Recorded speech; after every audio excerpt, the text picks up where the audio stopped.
Happy birthday to you. Happy birthday to you.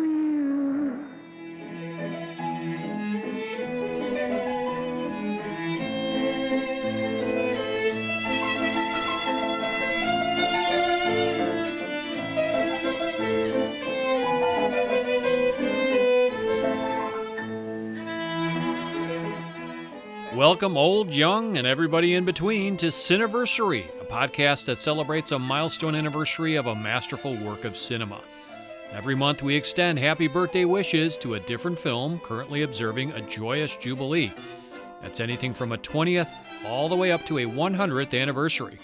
This is your devoted host, Eric Martin, creator of the Cineverse blog and moderator of the weekly Cineverse film discussion group. And if you have just found our show, welcome. If you're a regular listener, we are thrilled you're back. Now imagine you had a wish list for a movie that had to check multiple boxes. First, it has to be an exemplary film noir. Next, it must introduce one of the greatest screen characters in the most unforgettable way.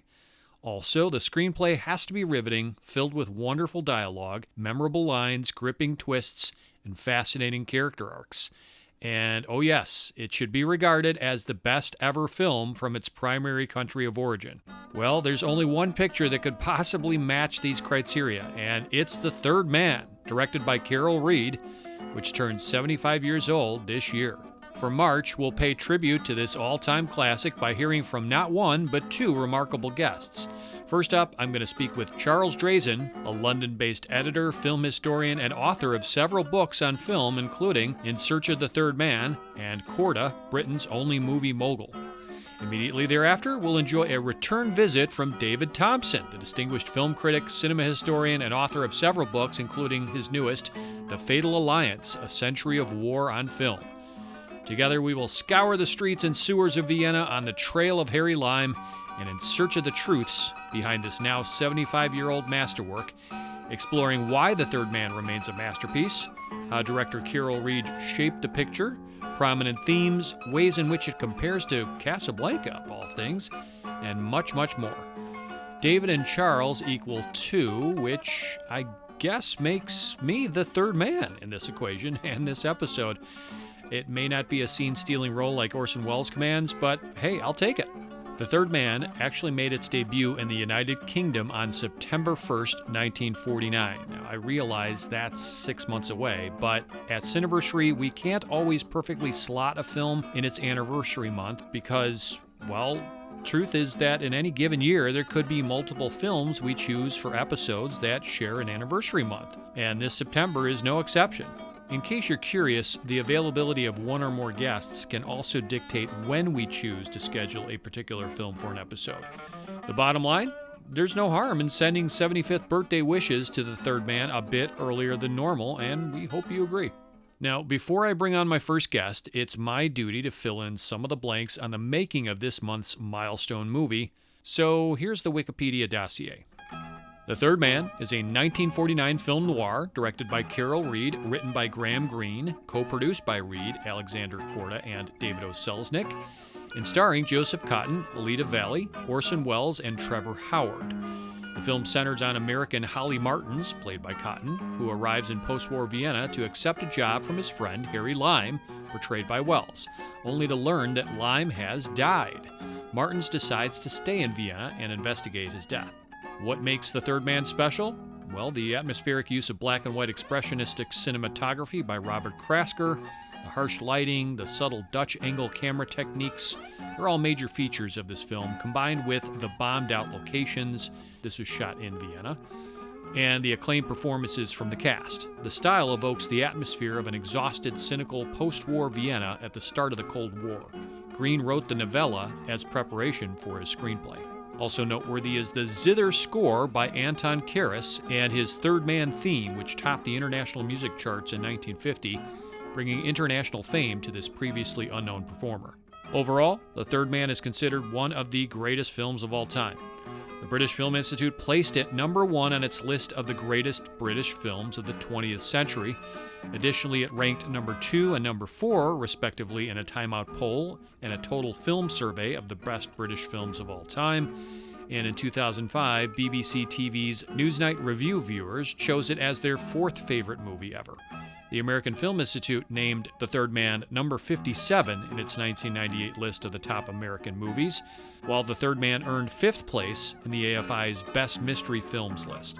This picture boasts a 99% fresh score and a critical score of 9.4 out of 10 at Rotten Tomatoes, opposite an audience score of 93%, and it earns a 97 out of 100 Metascore at Metacritic. That's Harry Lime's famous cuckoo clock reminding us that it's time to give a listen to the original trailer for The Third Man.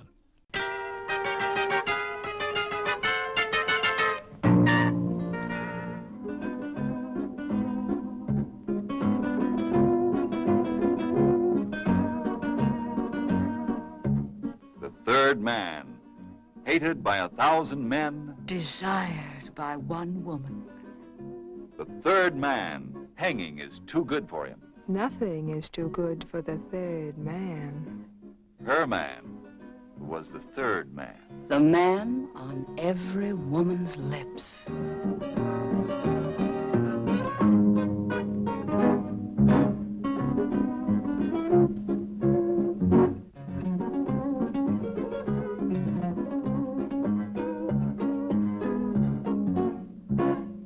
Vienna, 1950.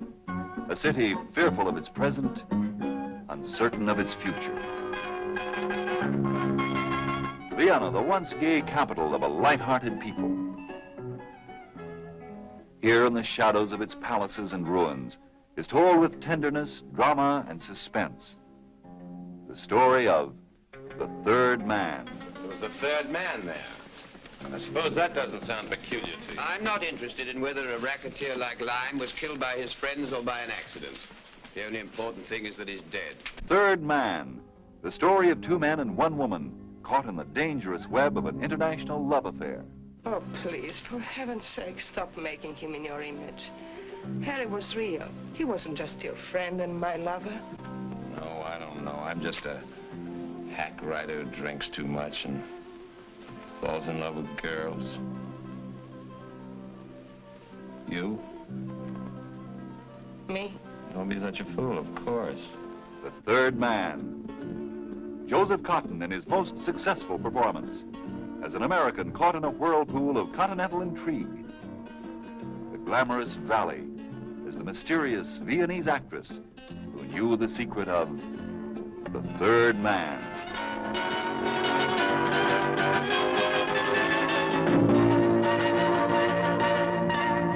Come on out. Come out, whoever you are. Holly Martins is beckoning those of you who have not yet screened The Third Man to get thee to a streaming site, DVD, Blu-ray, or other means of watching said film and erase this blind spot forever. Otherwise, the key plot points revealed in the forthcoming discussions are going to kind of ruin things for you, no? So don't make me send Major Calloway to convince you. All right, Calloway, you win. We roll out the Cineversary red carpet for our first friend of the program this month, Charles Drazin. Let's say hello to London-based author, editor, and film historian Charles Drazin, who previously taught film history at Queen Mary University of London. He's written several books on film, including In Search of the Third Man and Corda, Britain's only movie mogul. And he's authored an essay on The Third Man that was included in the now out-of-print Criterion Collection edition of the movie. Charles, it's wonderful to speak with you today and welcome you to Cineversary. Thank you for having me. Of course. You were pretty much the first name that came to mind. And when I was thinking, oh, who can I round up for this particular installment on The Third Man? Really impressed by your writings and your words on the film. I knew you would be a fantastic co-pilot. So thank you for saying yes. No problem. So do you recall, Charles, when you first screened The Third Man? Well, I think it must be, I was growing up, I lived in North London, in Hampstead, and there was a wonderful repertory cinema there called The Everyman. And I just have this memory of looking at old black and white movies with that funny echo that cinemas had back in those days. And I'm sure that The Third Man must have been one of those movies. I would like to think that that's where I saw it, rather than seeing, a late night TV run of it. But I'm sure that's where I would have seen it. And I guess I would have been I don't know, 12, 13, that sort of age, Mm. in about 1972. And I'm sure you've seen it multiple times since. I've seen it so many times that it's hard for me to remember that very, very first occasion. So I'm kind of sorry, actually, because I'm sure, I mean, I would have been bowled over by it. Mm-hmm. I've been bowled over by that film on the 20th viewing, never mind the first. Sure. It just must have been instantly impressive. I'm sure. I think that's one of the qualities of the movie, the fact that it just is so easy to watch. Yeah, eminently rewatchable, no question about it. So when did it really grow in esteem for you and become, I assume, is it one of your favorite movies? Is it your favorite by chance? I have lots of favorite movies, but it's certainly up there. Of course, it's one of my favorite movies. And I guess what happened, whether that was my first Carol Reed movie or there was another film that possibly I saw beforehand. I think over the years I developed this real admiration for Carol Reed as a director. So I was getting to know other Carol Reed movies. Yeah, Odd Man Out, Man in Havana, things like that, right? Mm-hmm. Yeah, exactly. My other favorite, if I had to choose my favorite film, well, of course, The Third Man. But, I find it difficult to choose between The Third Man and that other great Carol Reed movie, The Fallen Idol. Fallen Idol, yeah. Depending upon what day it is and in my particular mood, I could as easily say The Fallen Idol is my favorite film as Third Man. No wrong answer.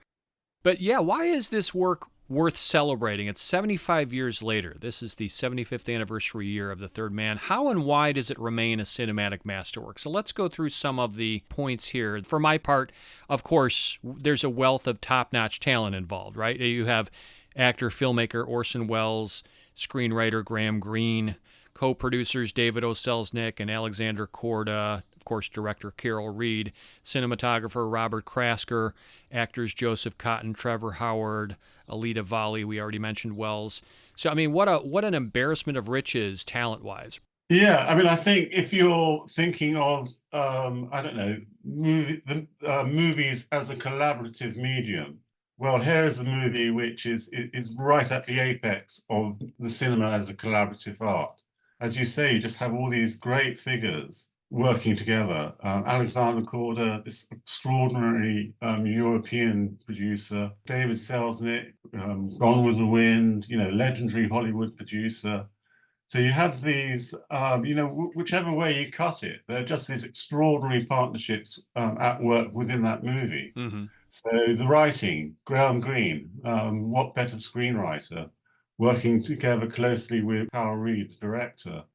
Orson Welles and Joseph Cotton. Teaming up again since Kane and Magnificent Ambersons. Yeah, I mean, I think that's what's so wonderful, the way that partnership, of course, digs down right the way back into Citizen Kane. You have those two characters back on the screen again with all the kind of, intertextual strength of the characters they had played in Citizen Kane. Well, plus it represents a fascinating multicultural story and features, if you will, a melting pot of performers. It's a film primarily made by Brits and mostly populated by European actors in smaller roles.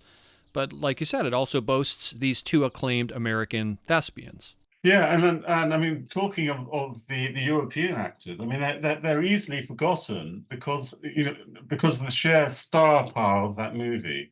When you've got Orson Welles and Joseph Cotton, Alida Valli, Trevor Howard, and so on, all these well-known Anglo-Saxon actors, it's easy to forget this extraordinary, the extraordinary performance of Paul Herbiger as the porter, right, or Hedwig Bleibtreu. I don't think Hedwig Bleibtreu says a word in English, and yet she's absolutely memorable as Anna's. Yeah, you have Ernst Deutsch, Eric Ponto. Yeah, sorry, even the actors who are not actors. If you think about the extras, all the faces you see in that film, who just happened to be Austrians around in Vienna in 1948. So true. And Carol Reed spotted them and thought, gosh, that's a face. I want that face in this movie. Such great faces abound in The Third Man. But also the fact that it was shot on location, Charles, in war-ravaged Vienna and not on a London set or a Hollywood soundstage. If you would have done that, it would have replicated that European city. But shooting on location what does it do? It adds verisimilitude to the look and the vibe of the entire picture, right? I mean, the striking Viennese architecture juxtaposed against crumbling edifices, cracked stairs, glistening cobblestone streets. It creates this unforgettable visual template. I absolutely agree. Yeah, I mean, it captures Vienna at an extraordinary time, in Vienna's history. But I think also what's so striking about the location, since The Third Man, I mean, in its day, it was special for being on location when, at a time when studio films were usually shot on studio sound stages. But I think it's so much part of the story. It's very rare to have a film that goes on location, and actually the location is in such a direct way part of the story. Yeah, no question about it. And then you consider the expressionistic chiaroscuro lighting design by Krasker, the cinematographer, especially in nighttime outdoor scenes. To me, it's one of the finest examples of stylistic black and white cinematography ever created. Yeah. In an era where you have so many examples of it, this really rises to the top for me. The impossibly grandiose shadows he's able to conjure up in the monochromatic canvas of high contrast. It remains a visual marvel, does it not? It's very, very striking. The night photography, the extraordinary, as you say, this extraordinary chiaroscuro effect. So much of that is the combination of this extraordinary location, these extraordinary buildings, and the nighttime photography. Yeah, that's what I was saying. Like that's really impressive because a lot of times, like, I'm not saying it's fair to compare it to a Hollywood noir, but oftentimes when you're on a controlled set or a soundstage, you're replicating night. You're not shooting outside at night. Here they are, and it's not easy to do that, to control lighting situations outside in ambient conditions. I mean, to an extent, I think they're probably helped by the fact that this is a city on its knees with no tourists. Right. So when they're out on the nighttime streets with their very bright arc lights, they kind of have the streets to themselves in a way that certainly wouldn't be the case in Vienna today. That's true. Mm-hmm. But it's worth remembering, everyone mentions Krasker because he's the credited cinematographer. But Carol Reed had 3 units out there. So if you think of the really celebrated ending, Alida Valley walking towards the camera up the cemetery path, that's not Robert Krasker shooting that. That's Hans Schneeberger, a German cinematographer. But it speaks to the collaborative nature of the entire crew and the production. But getting back to Green, the screenplay remains one of the greatest narratives of any era, I contend, and it's masterfully constructed, brilliantly paced, this cinematic story that benefits immensely from wonderful dialogue, from keen transitions between scenes, right, Charles? Sudden twists that compel the viewer to pay closer attention as the story progresses. Now, the standout dialogue scene remains Lime's cuckoo clock speech. Everybody remembers that. Don't be so gloomy. After all, it's not that awful. Well, what the fella said. In Italy, for 30 years under the Borgias, they had warfare, terror, murder, and bloodshed, but they produced Michelangelo, Leonardo da Vinci, and the Renaissance. In Switzerland, they had brotherly love. They had 500 years of democracy and peace, and what did that produce? The cuckoo clock. So long, Holly. And it's delivered superbly by Wells, lines of which, from what I understand, he contributed himself. But the entire exchange between him and Holly on the Ferris wheel, it only spans, I counted, it's a mere 300 seconds. It's a masterclass in superlative screenwriting and directing. So the screenplay of this film is astounding to me, too. And the opening voiceover narration spoken by Reed also perfectly sets the scene. And I'm always enamored, Charles, of the back and forth between Holly and Calloway and how the Major always maintains this verbal intelligence over Holly with great lines like, you were born to be murdered, death's at the bottom of everything Martins, leave death to the professionals, and... Listen, Callahan. Calloway, I'm English, not Irish. So again, these great kind of verbal jousts going on in the film. Whoever's responsible, I assume it's Green, but also, some improvisation by Wells and maybe some others. Great stuff. I think the Wells improvisation is interesting because it's everyone remembers the cuckoo's clock speech, and that was Wells writing those lines. But I think it's so much part of the kind of character he's playing. Harry Lime is a flashy character, loves to steal the show, steal the limelight. That's exactly what Orson Welles is doing with that speech. He's stealing the limelight. I think in terms of the substance of that scene, what happens in the Ferris wheel is actually of far more significance. Have you ever seen any of your victims? You know, I never feel comfortable on these sort of things. Victims? Don't be melodramatic. Look down there.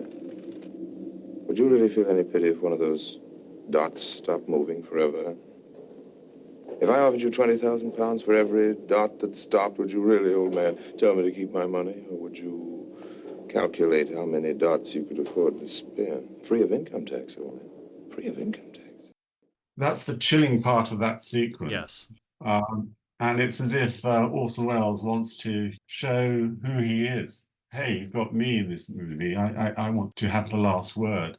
Yeah, and he certainly does. I mean, he steals every minute that he's in, and we can't forget him. And just the introduction of this character. The Third Man boasts perhaps the greatest delayed entrance of an enigmatic character in movie history. The build-up to Lime's reveal in that dark doorway. It actually, I went back, I looked at the runtime.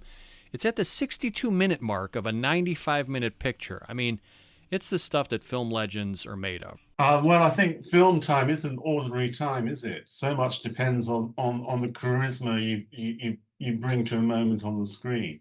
And I think that I don't know, what is it, 5 seconds in the doorway? Those 5 seconds have such an extraordinary weight compared to the rest of the film. But the whole way it's set up, so everyone's talking about the third man, who is the third man. So it's kind of everything's set up. Yeah, the build-up. Mm-hmm. You know, this extraordinary iconic entrance. I want to read you, this is Criterion Collection essayist Lucy Santee, who said that The Third Man presents such a nonstop visual experience that it's easy to miss what a small seat-of-the-pants picture it essentially was. Consider, for example, that Anton Karas, without whose score the movie would be substantially different, was found on a location playing in a restaurant.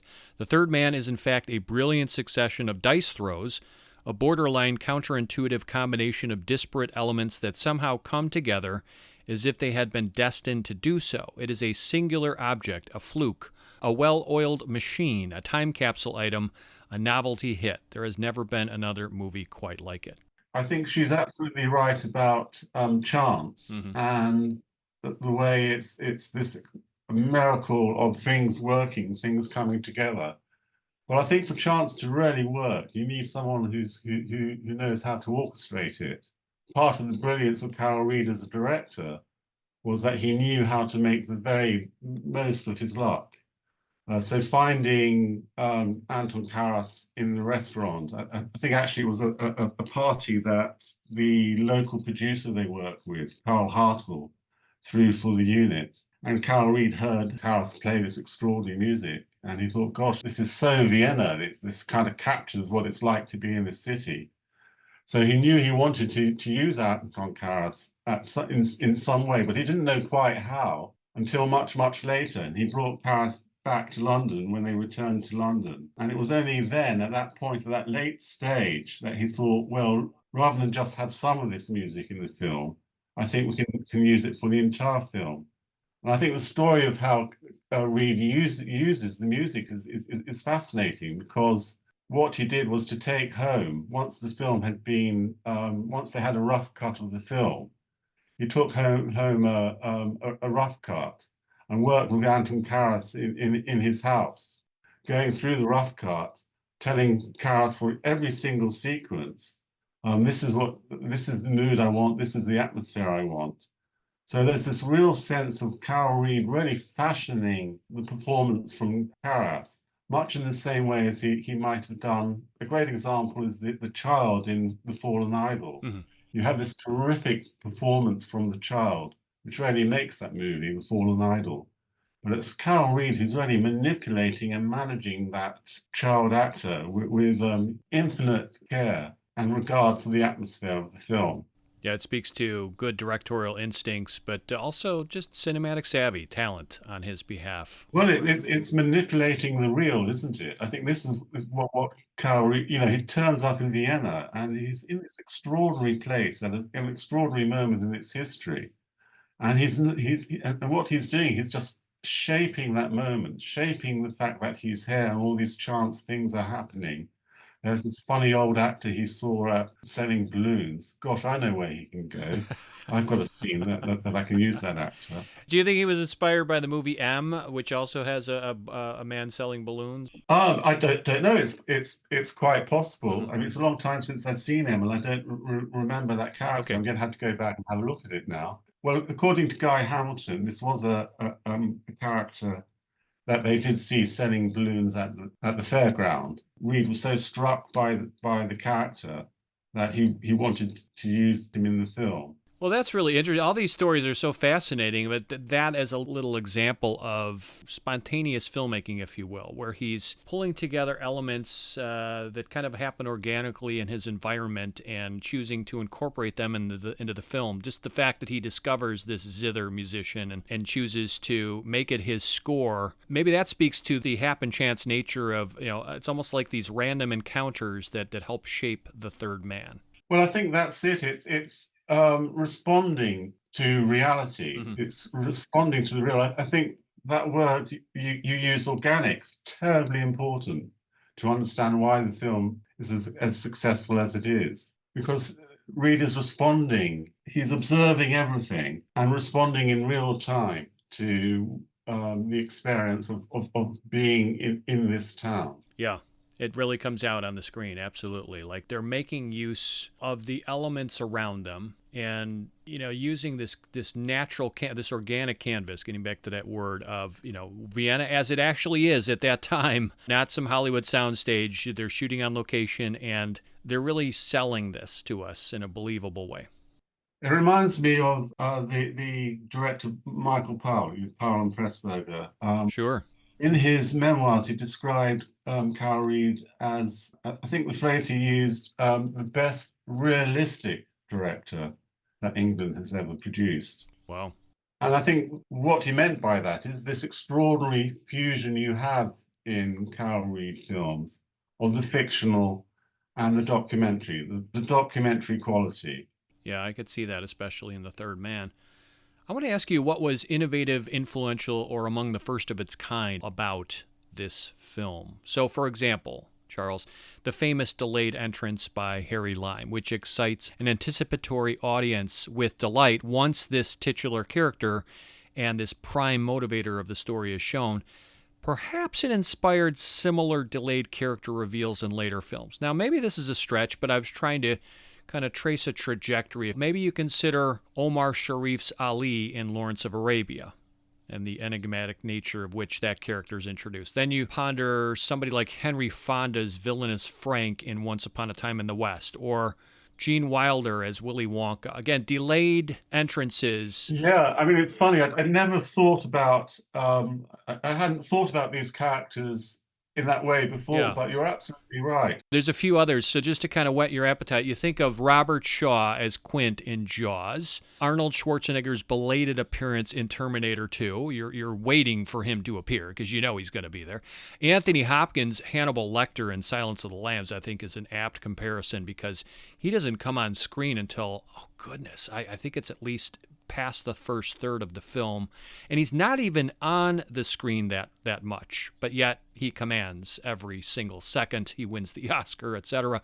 You consider Michael Keaton in Beetlejuice, another character where, again, it's this delayed entrance. He comes on much later. Jack Nicholson as Colonel Jessup in A Few Good Men, or even Kevin Spacey's John Doe in Seven, or for that matter, Johnny Depp's Jack Sparrow in Pirates of the Caribbean. So maybe I'm painting with a very broad brush here, but I think they owe a tip of the cap to Orson Welles and Harry Lime here.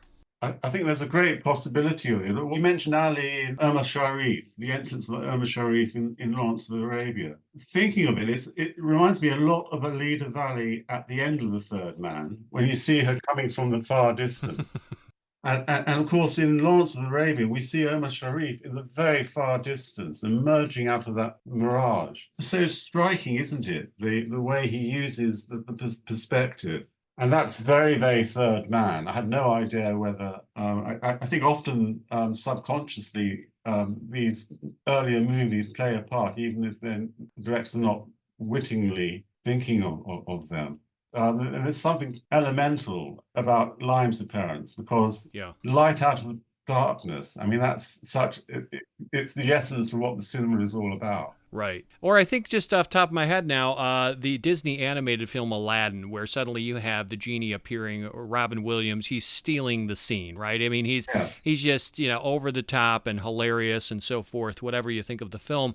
But again, all of these different examples, perhaps it speaks to the innovative or influential nature of the third man, at least in terms of famously delayed entrances by charismatic characters who may not be the lead, but they outshine everyone else around them for the limited time they're on screen. So for what it's worth, it's an interesting study. Maybe it created a bit of a trend, maybe not. But to answer this question, we talked about the score. That would have been kind of innovative because I don't think they've ever used a zither before, or for that matter, I don't know of any example after The Third Man where there's a zither score. Do you?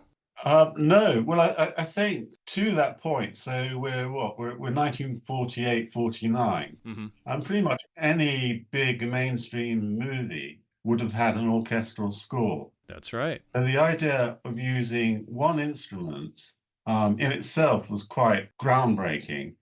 And Reed had to, he had battles at the studio over his decision to do that, which he had to fight and win. So yeah, I can't think of anything that compares to that at that time. I can't. Again, for the life of me, you bring up a good point. When's the last time you heard a film score that was one instrument? It's a really bold choice and quite risk-taking. It's the one instrument, but I think it's also the way it's being used because it's like a character. It's like a chorus commenting on the action.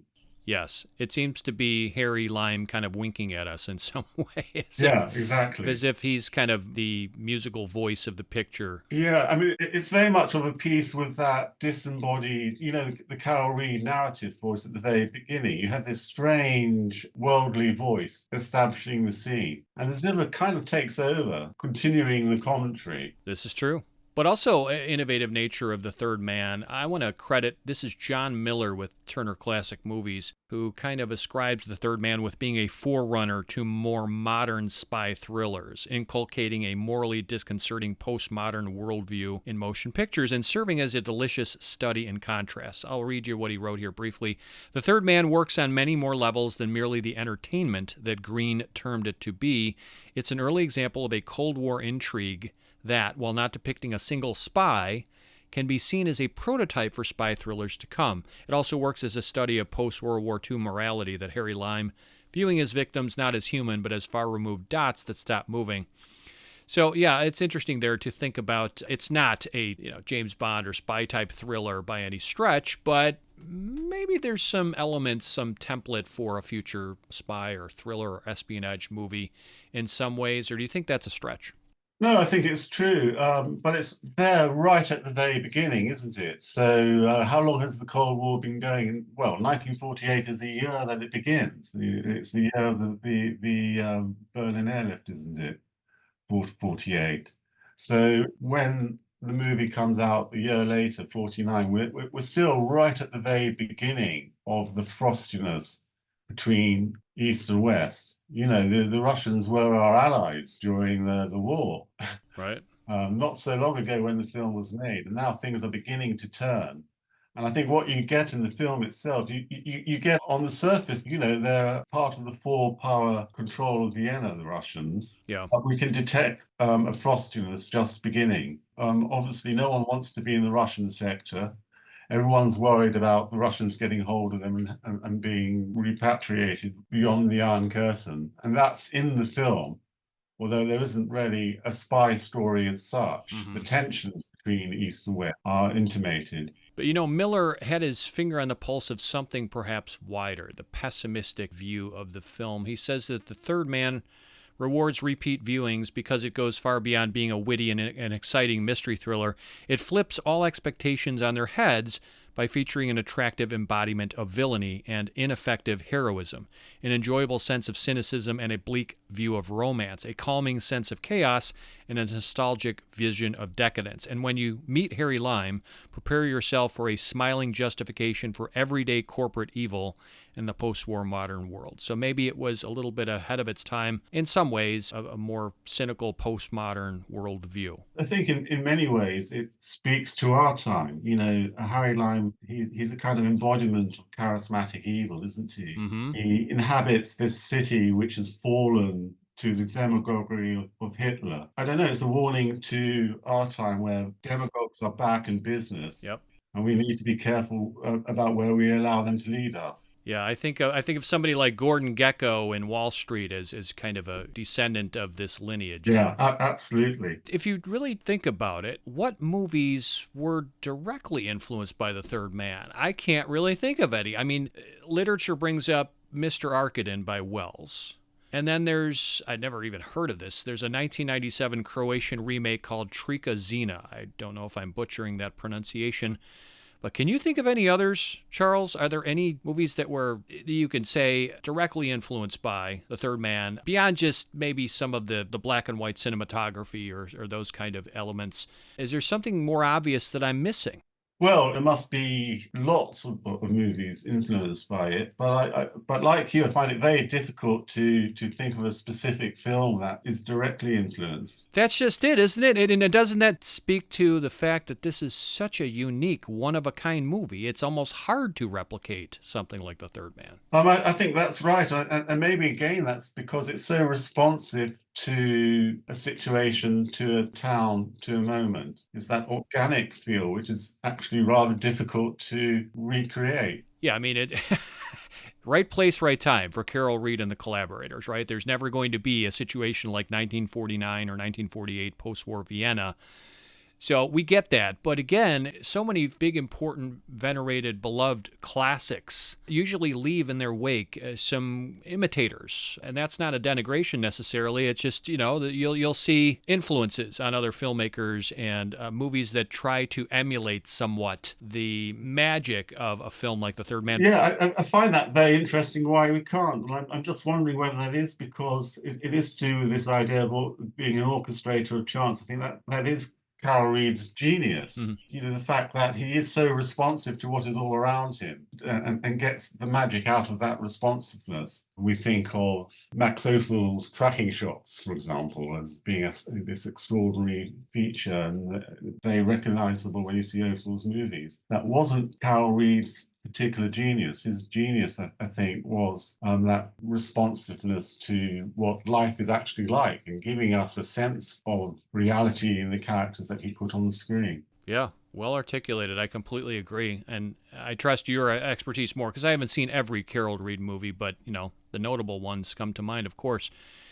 But I wanted to ask you, Charles, about your book, In Search of the Third Man. Now, what inspired you to write this book, and what did you learn while researching and writing it that maybe you'd like to share with our listeners? Okay, well, why did I write it? I think the first book I wrote was a biographical portrait, a group portrait of 1940s British filmmakers. In that book, one chapter was devoted to Carol Reed. Actually, I wrote about Carol Reed and David Lean, contrasting them, their different styles. This was a book called The Finest Years, British Cinema of the 1940s.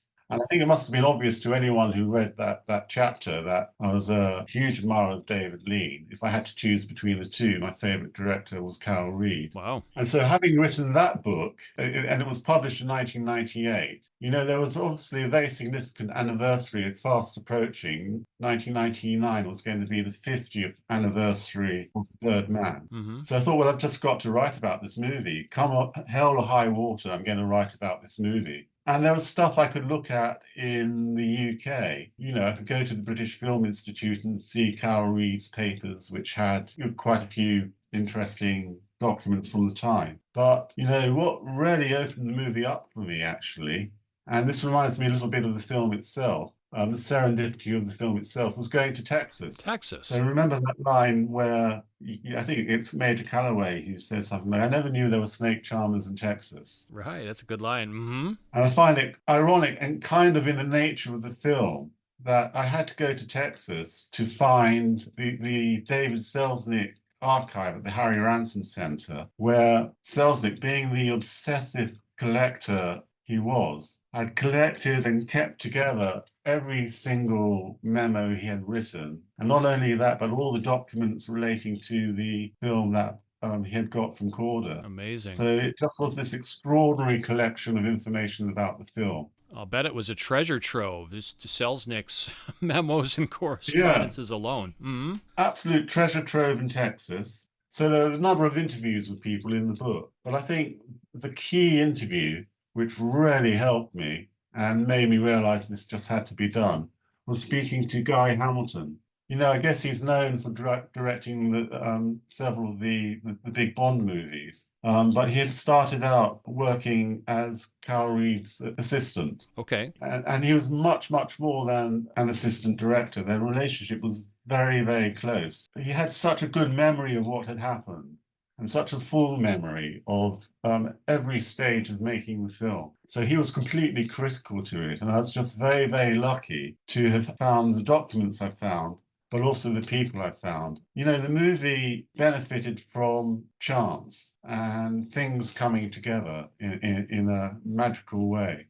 And I felt the same about the book. There was a great story to be told there, and I stumbled upon it, and I was very lucky that I had. But you went the full degree. I mean, you dug deep to, visit different locations, look through different archives, interview various people associated with it. So, I mean, you really did your homework, and I think that reflects in the finished product, which is a great book. I assume it's still in print. Can people still get their hands on it? Well, it's still in print in the States, I think. Yes, they can. Fantastic. The other thing I should say was going to Vienna was terribly important because if you're there, it's kind of like you're walking in the movie. It's so striking. So you're saying this was the late 90s? You took a trip to Vienna to kind of immerse yourself in that milieu? Yes. Is that what you were doing? It still maintained some of the same vibe or ambience of The Third Man in 1949? Absolutely. So my memory is the first thing I did actually, probably before going to the archives, before interviewing Guy Hamilton, was to go to Vienna. And it was only being in Vienna that I realized, well, I have to do this. It's going to be such an interesting story to tell. And it was very much like Graham Greene. You know, he had no idea what he was going to write until he went to Vienna. And it was being in Vienna in February 1948 that he got the idea for the story that became The Third Man. And I felt it was very similar when I went to Vienna 50 years later. Being there, I knew that the film, here was the story. You could tell this story. It had to be told. And I was very struck, actually, by going to Harry Lime's apartment. So you can go to the road where the apartment is, and you'll see those two extraordinary statues that frame the doorway. And when I was there, I can remember looking at the window, and in the window, next to the statue, there's a sign, but it was exactly the same sign that you can see in the film itself 50 years later. Wow. So there's this really strange sense of Harry Lime could just be around the corner. You had this strange sense of the characters, the ghosts of the characters being there. And like when I visited the graveyard, you can see the same gravestones. I think they've gone now, actually. I noticed that the Third Man Museum in Vienna actually has the gravestone that used to be in the graveyard. Right. But presumably they recycled the tombstones over time. Yeah, you really covered your tracks there and took a deep dive into the whole subject matter. It's a great text to the brilliance that is behind The Third Man. I wanted to transition and talk a little bit more about maybe some of the messages, morals, themes, or subtexts that can be extrapolated from The Third Man. So when you think of what is this movie trying to tell us, one of the key elements that rises to the top is, of course, moral corruption, moral hypocrisy, right? Lime personifies the morally reprehensible black market forces that erupted in post-war Europe and unscrupulously profited from other people's suffering. Yet, Lime's speech about would you really feel any pity if one of those dots stopped moving forever resonates in that period, which followed the mass killing of millions of people through bombings from Axis and Allied forces. So that's a really pivotal moment in the film, and it speaks again to the moral hypocrisy and corruption. Absolutely, yes. And Vienna, you just get such a strong sense with its, of course, Lyme at the center of the corruption. But the characters we meet, Baron Kurtz, the shifty Baron Kurtz, confessing to Martins how occasionally he had to sell tires on the black market. Mm-hmm. And here is a city which was corrupted back before the war when with the Anschluss and becoming part of Hitler's Third Reich. So the corruption is in the streets, and powerfully so at that time. We have a defeated people repenting of what had happened during those war years. So that's the root of it, it seems to me. Mm. But also The Third Man, it speaks as a very interesting study in anti-American sentiment on the other side of the world following the war, because Holly is this symbol of the United States and how our country was perhaps perceived in post-war Europe. You consider how foolish and clumsy and naive this character is. He's kind of this personage of ridicule. Steve Hoberman from The Village Voice put it well. He said that he's blamed for a murder, followed in the street, hijacked by a cab driver, and repeatedly rebuffed by Anna, who can never remember his name. Such are the burdens of world leadership. And Hoberman even went so far as to say that the script created a political allegory, pro-British, anti-Soviet, and critical of the USA. Well, I think it's very easy to regard Holly as a fool. And of course, through much of the film, he's portrayed as a fool. He bumbles around, not achieving very much. Probably gets the porter killed and interferes and gets in the way. But I think finally he's hugely important as a moral center for the film. Because while everybody else is trying not to get involved, trying not to get mixed up, Holly has the decency, and I think if you want a pro-American message, I think it lies in this. He has the decency to know that he has to get involved, and finally he does have to face up against his friend of 20 years. And while everybody else is running away from facing up to evil, Holly confronts it squarely. So although he is portrayed as a fool through the film, I think ultimately, even if he doesn't get the girl, he does have the last laugh when it comes to morality. Yeah, but it seems to be a bitter or hollow victory in so many ways because he betrays his friend, and I don't know if his character is redeemed that much by the end. I guess it's a matter of interpretation. I hear exactly what you're saying, and I feel better about Holly by the end. It's just that I can't shake the final shot where he is completely rebuffed. And I realize that the greater good here is, he's bringing Lyme to justice, and he is instrumental in arranging for the meeting of that and helping the authorities, catch Lyme. But he's literally the person who pulls the trigger. It's so interesting that we don't even see him do that. We don't see the actual squeezing of the trigger or some kind of look of consternation on his face as he does so. So it's a very nuanced picture in so many ways. Here I'll quote Roger Ebert, who said that The Third Man reflects the optimism of Americans and the bone weariness of Europe after the war. It's a story about grown-ups and children, adults like Calloway, who has seen at first hand the results of Lyme's crimes, and children like the trusting Holly, who believes in the simplified good and evil of his Western novels. It sounds, Charles, like you're a little more forgiving of Holly, and I'm not saying that's wrong, but other people are a little more critical of this character. Do you think there needs to be a balance here? I think I've spent most of my, 30 years, thinking about the Third Man, really dissing Holly and thinking about what a fool he was. And of course, he is portrayed very much as that.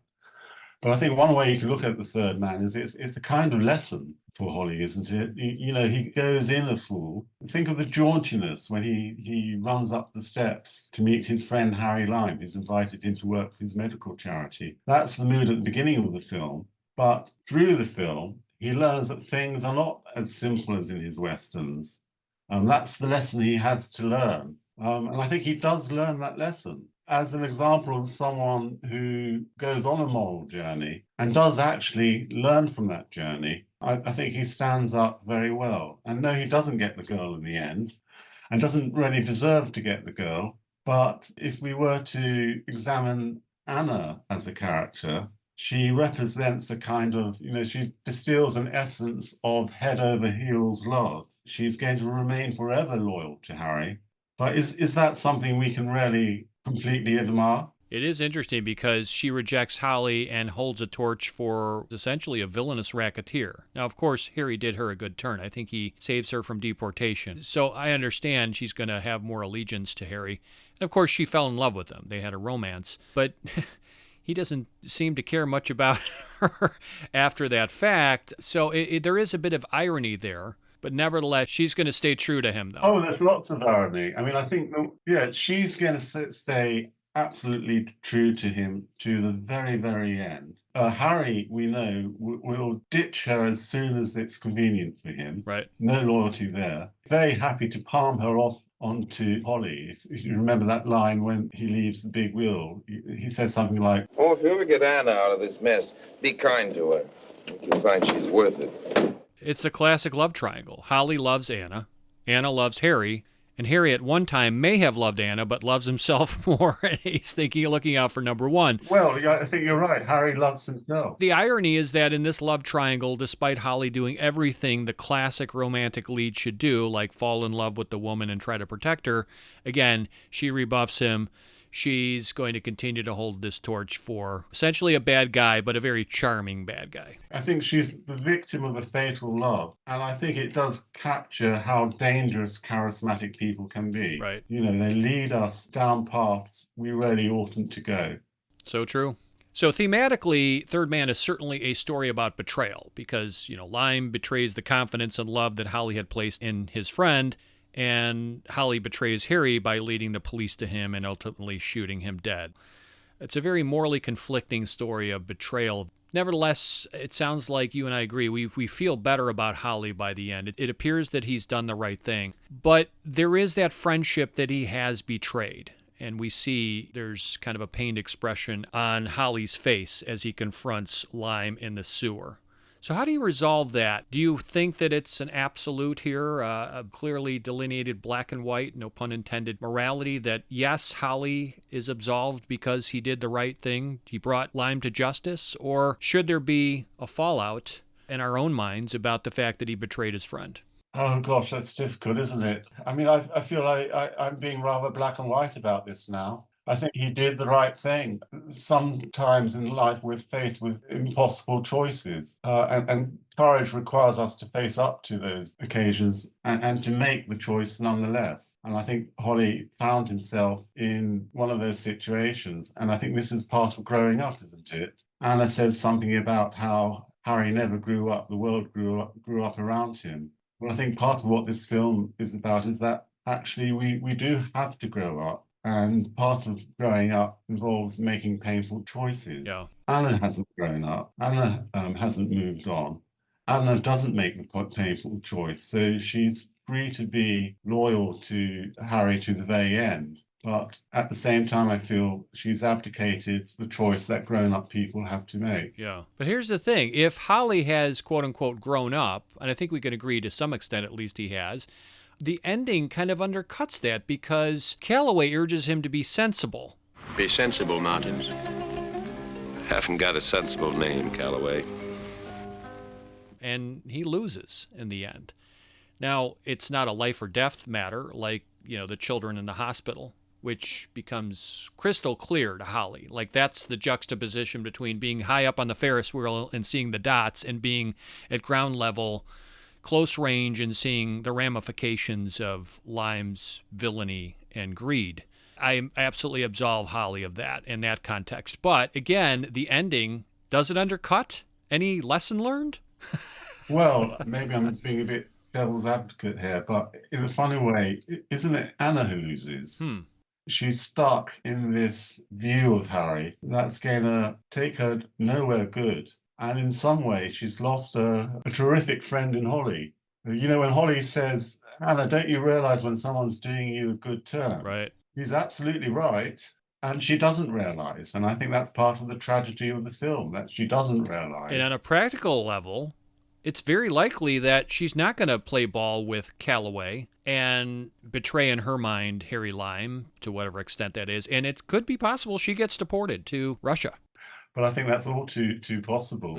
We don't know what happens once Holly leaves. Right. We don't know what happens to Holly. Maybe this is the turning point in his life, and the rebuff of Anna is the last vestige of, okay, that's my old sillier self, and now I'm a wiser man. We don't know.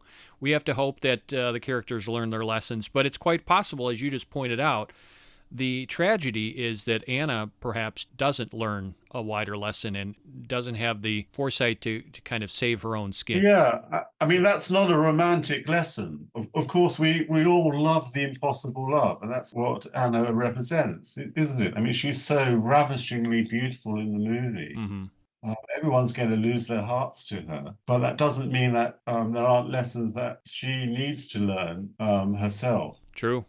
This also ties into another theme, which is cynicism or pessimism, because there's no classic happy love story ending here. There's only the feeling of post-war disillusionment, of weariness, of a fractured existence exemplified by a city that is itself divided into 4 sections and is fractured. It's the feeling of, hapless victims and seedy opportunists and fools through at least most of the story, like Holly, who have no place in this space. Holly, he's a man without a country here. He needs to retreat back to America. Yeah, I think you're right. He's got to get back to America and regroup somehow. I mean, I like to think his westerns are going to become more rounded and complex as a result of his experience. But we don't know. It's true. And I think that's part of the beauty of The Third Man. Like, it doesn't tie everything neatly up in a bow. There's a lot of ambiguity and enigmatic qualities to the audience and letting them kind of determine, I hope this happens, but we don't know. Yeah, I mean, I think that's the beauty, isn't it, of a timeless film like this, that you can see it endless number of times and you'll always find something new in it or rethink how you thought about a character. Mm-hmm. My view of Holly until recently was probably rather different. It's only thinking about the film again that you see a different facet. And that's just in the nature of, the infinity of life. I think that's what the film gets. That's so interesting. Again, I trust your judgment here in so many levels because you've studied the film extensively. You've really, suffered for your art, if you will, in terms of writing those books and digging deeper. And then the repeat viewings of The Third Man, it's possible. You can come around to a different POV on somebody like Holly after a while. I think that's what's so rewarding about the film. It's a film that makes fun of Americans, but at the same time, it's a film that actually recognizes where would we be without the Americans? You can approach it from those 2 different perspectives. Absolutely. So just finishing the thought on themes or messages, obviously confused identities is one that springs to mind because wrong names, mistaken identities, they seem to abound in this film. Yes, Holly getting Calloway's name wrong, it's Callahan. And then, of course, Anna gets Holly's name wrong, always calling him Harry. That's right. And then Holly mispronounces Dr. Winkle's name, and Harry, of course, is the enigmatic third man of the title. Yes, this is one of the themes, isn't it? Human fallibility. I think it's one of the interesting themes which people don't really comment on very much. But I think that's part of Carol Reed's sensibility, I think, being able to see that. No question about it. This idea of an active morality, I think, is important. Okay. I think it's something very striking about how the porter just doesn't want to get involved. He doesn't go to the inquest. All the shifty Austrians are telling Holly not to get involved. When he sees Anna at the theatre, very early on in the film, Anna doesn't want to get involved and only very reluctantly goes with him to see the porter. So I think actually this is one of the really important themes of the film, having an active morality rather than abdicating responsibility. Yeah, that is a strong component of The Third Man, one that's repeated in the characters and the situations. Absolutely. And I think very important for why it has a continuing, why it's important today, never mind being a cool thriller, even 75 years on, but actually having something important to tell us. It's an idea movie, yes, absolutely. It conjures further thought. It lingers in the imagination, but also in any kind of moral sense that you might have. A great speech by Lime on the Ferris wheel, of course, springs to mind immediately, but also a lot of the other things you were talking about.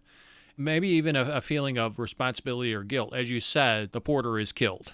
And Holly is probably responsible for that. So for all the good deeds that he does by the end of the film, there's still a moral reckoning that the viewer has to consider. And I think the porter getting killed, I think this is an important lesson too, isn't it? There's a price to pay for doing the right thing. Yes. Not easy.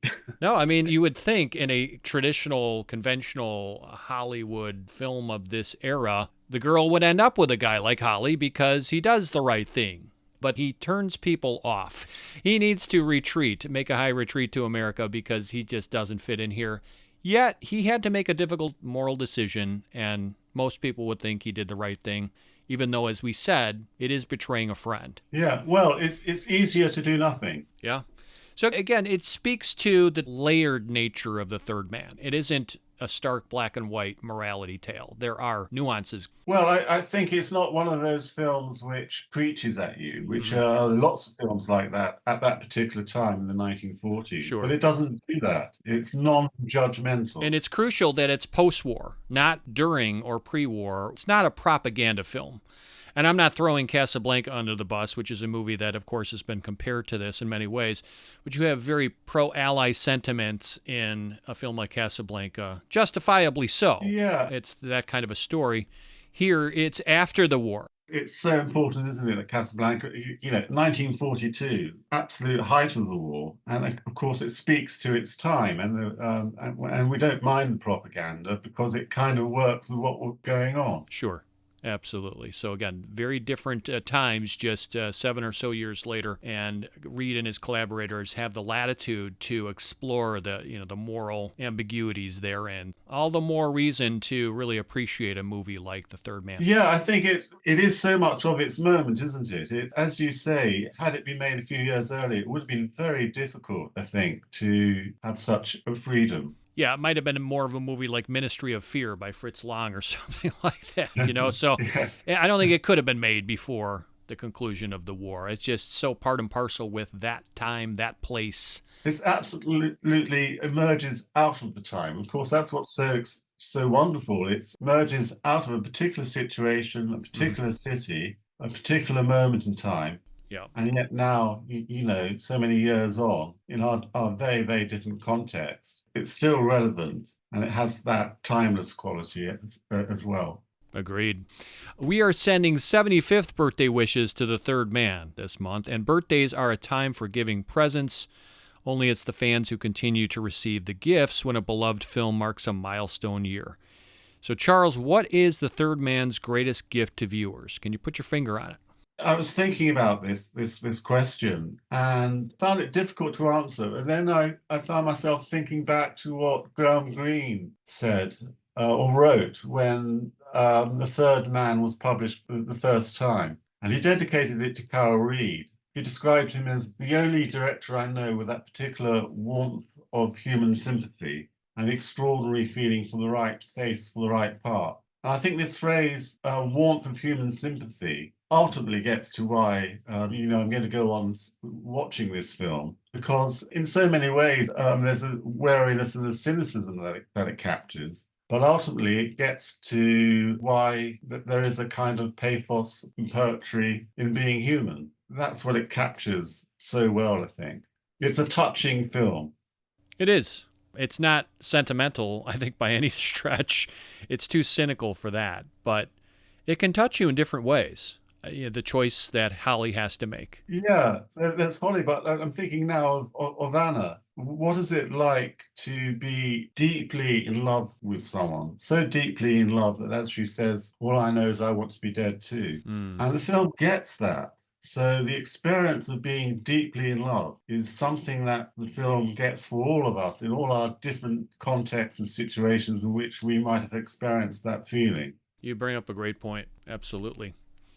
I think The Third Man reminds us that the world is complicated, right? It's populated by an array of disparate forces, races, languages, interests, And everybody in this world, I'm always reminded by that quote by Jean Renoir, who famously says in The Rules of the Game that everybody has their reasons. And that Yes. includes shadowy figures like Harry Lime, right? Emotionally abstruse love interests like Anna Schmidt, or seasoned officials or sleuths like Major Calloway, and the countless ethically compromised inhabitants of post-war Vienna also count in this equation. So trying to navigate this Byzantine ethical landscape, it's difficult enough for the natives and the occupying forces, but it's exponentially harder for naive outsiders like Holly Martins, who attempt to apply a myopic Americanized mindset to a convoluted state of affairs that probably requires greater depth perception or nuanced sensibilities, not simplistic or romanticized notions. I think that's another important lesson of the film, isn't it? It's a very simple lesson that things are very complex. We like to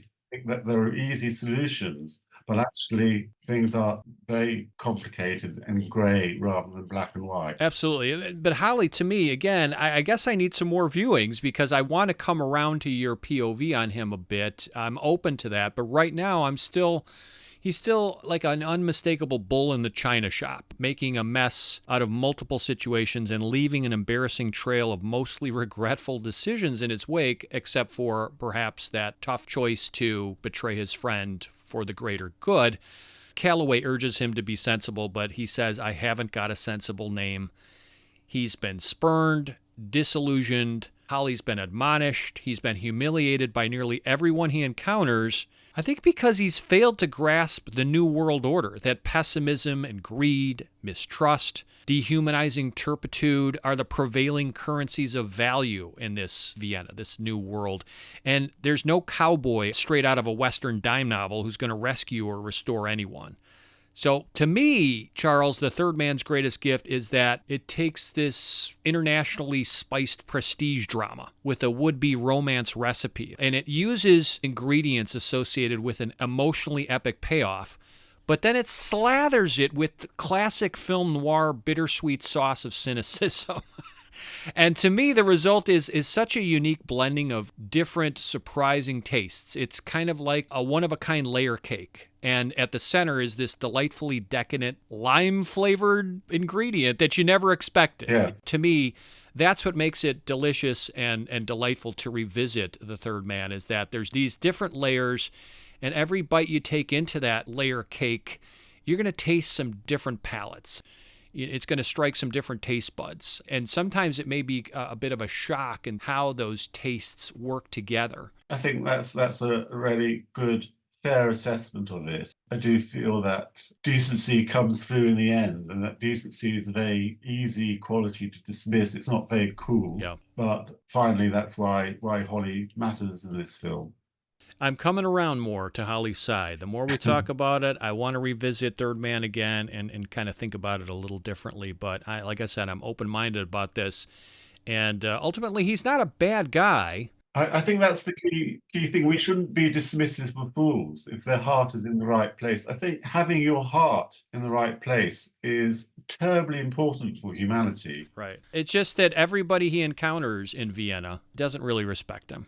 No, he's not respected, but, we can't think what happens after. Well, we can, but we'll never have an answer to what happens after the film. And I'm grateful for that. Yeah. I'd rather leave it to the audience to decide what happens here. Calloway is wrong. He says you were born to be murdered, and he wasn't. He does prevail. He does survive, and Exactly, he does get through. That's not a small victory. I mean, because things aren't looking good for Mr. Holly, if you think about the way a lot of the story unfolds. So maybe there is more of a victory than I'm ascribing. Think of Holly, at the lecture, and Popescu warning him not to get mixed up. And the bravery he has. He's warned not to mix fact and fiction, isn't he? Mm. He says how he started the story and he doesn't give up when he starts on the story. And that's Holly, that's integrity. I mean, he clears the room, everybody abandons him, but Yeah. in the end, we're left with Holly too. We're left with, what do we think about this guy? If we look at him as just a hopelessly irredeemable, pathetic figure, maybe we're missing a larger point. He's a wrong guy at the wrong place at the wrong time, but is he? Because he's instrumental in bringing about the justice that's needed, but he's destined to lose. He's not going to be appreciated in this context, nor maybe should he, because he's just so far removed from this worldview, and the lessons that he's learned perhaps aren't going to dawn on him until he's gone. Well, he says of himself, I'm a hack writer who drinks too much and falls in love with girls. That is honest, yep. His own lack of self-respect, I think, comes through in the film, doesn't it? He's at a moment where his confidence is rock bottom. You know, the best job he can get is working for his old friend in Vienna on a medical charity. Right. Things haven't been going well for him. But ultimately, you know, what matters most in life? Is it being terrifically successful, or is it doing the right thing? And that's what Holly does in the end. He does the right thing. Yes, I agree with you, absolutely. So, Charles, are there any books, audio commentaries, events, or other projects that listeners should know about? What are you working on right now? Anything we should know? Well, I'd love to be able to say my book's just being published, go out and buy it, but I can't just yet. But I am writing the Faber Book of British Cinema, which is, I don't know when it will be published. My deadline is the end of this year, so I guess sometime towards the end of next year, I hope it will be published. It's called the Faber Book of British Cinema. That's the title? That's right, yes. Faber, Faber. Is that the publisher's name? As in the publisher. Gotcha. Okay. And what are you covering in there? The idea is to do a history of the British cinema from the beginning of sound to the present day. Ah, wow. But in doing that, I think it's going to be much more a personal take than it is a comprehensive history. I think, you know, I think one has to be aware of writing long lists of names. So I think it's a personal take. That's what I'm aiming to do on the British cinema. Wow, well, that sounds like an epic scope. If you're covering pretty much from early days to contemporary, that sounds like quite an endeavor. I'm sure it's been taking a lot of your time. Have you been working on it quite a while? I've probably been spending far too much time thinking about it. So I'll be pleased to get it done and on to the next thing. Yeah, but it speaks to your passion as a cinephile and film scholar, so I'm sure that it's going to be a fantastic work. And you say that'll be due out when? I should think either next year or the year following. Okay. So 2025 or 2026. Still gestating. Okay. Yes.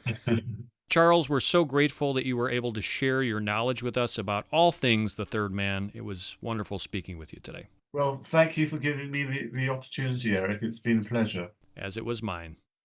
Great to talk at length with a Third Man expert, and Charles Drazin fits that description perfectly. Much obliged for your insights, opinions, and time, Charles. Thanks again. And now, he's back. The one, the only, David Thomson. We give a warm welcome now to David Thomson, renowned film critic, cinema historian, and author of more than 20 books, including the new biographical Dictionary of Film, How to Watch a Movie, and Sleeping with Strangers, How the Movies Shaped Desire. David was last on our show in late 2022 to commemorate the 80th anniversary of Casablanca. That was episode number 53. And we also first spoke with him back in episode number 41. That was our show marking the 70th birthday of A Place in the Sun. David, it's so great to catch up with you again and to have what I trust will be another scintillating cinematic discussion. Very good to be here. Oh, it's such a pleasure, sir. So let's talk Third Man here. Yeah. When did you first screen it? Do you recall? I do. It was a very significant screening in my life. My grandmother said she would take me to see the film.